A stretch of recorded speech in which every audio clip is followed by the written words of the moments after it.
Hey everyone, in this video I'll show you how to slice your STL file so you can 3D print it. Now the first thing you need to do in this step is you need to decide, or you need to figure out which printer you're using, because it will be different. If you're using a Lulzbot Mini, like these three printers here, you need to remember that you're using that kind of printer.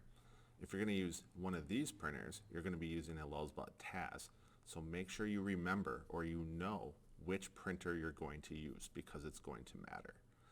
So in the last step, what we did was we downloaded our STL file, and we need to put it in Cura so that we can slice it. So I have Cura open, and if you come to the computer and somebody left their part here, we can either go to File, New Project, or we can right click and choose Clear the Build Plate.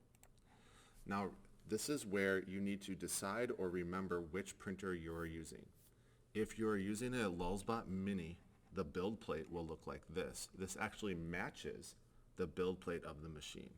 You'll know you're using a Mini because the cleaning strip is on the back and it's smaller. If it's not the right printer, what you're going to do is go to Settings and choose Printer, and you're going to switch it. So you're either going to use a Lulzbot Mini 1 or you're going to use a Lulzbot Taz 6 Aero Extruder, one of these two. You can see the difference between the two. Here's an Aero Extruder printer. It has this right here.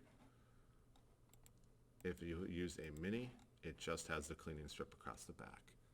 If you're unsure of which printer to use, please ask. Now we need to load our model in here, so we can either go to Chrome and we can drag our STL file in here and drop it on the build plate, or we can go to File, Open Files, and we can find it in the downloads. Here's my file because it shows my initials at the end. Now when you're in here, the first thing you're going to need to do is decide how you want to 3D print, or what orientation you want your model to be in.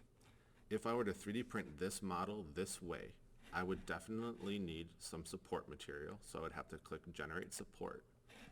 And then if I went to the View mode and choose Layers, you could see that the printer would print my part. The part it's printing is in red, and it would have to build these support structures out of blue to make sure that my part could print.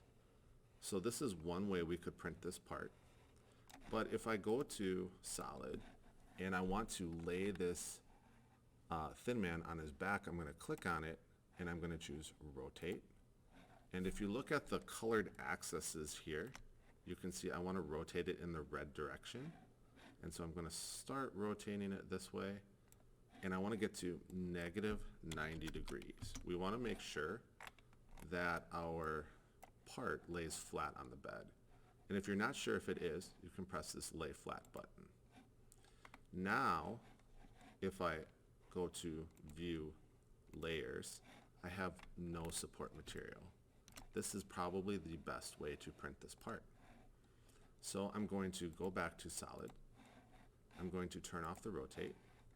I'm going to make sure that I'm on Polylight PLA, that I'm on Standard, that I'm on Recommended, that I have Generate Support checked, and that I have my build plate adhesion on Skirt.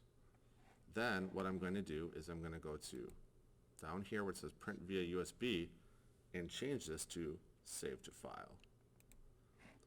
When I click Save to File, it wants to know what I'm going to call this G-code file. It will put your STL name here and your initials and hour here, and then it'll put an acronym in the beginning. LM1 means a Lulzbot Mini. LT6A means Lulzbot Taz 6 Aero Extruder. So again, know which printer you're going to use when you do this. When we hit Save, we're ready to start 3D printing.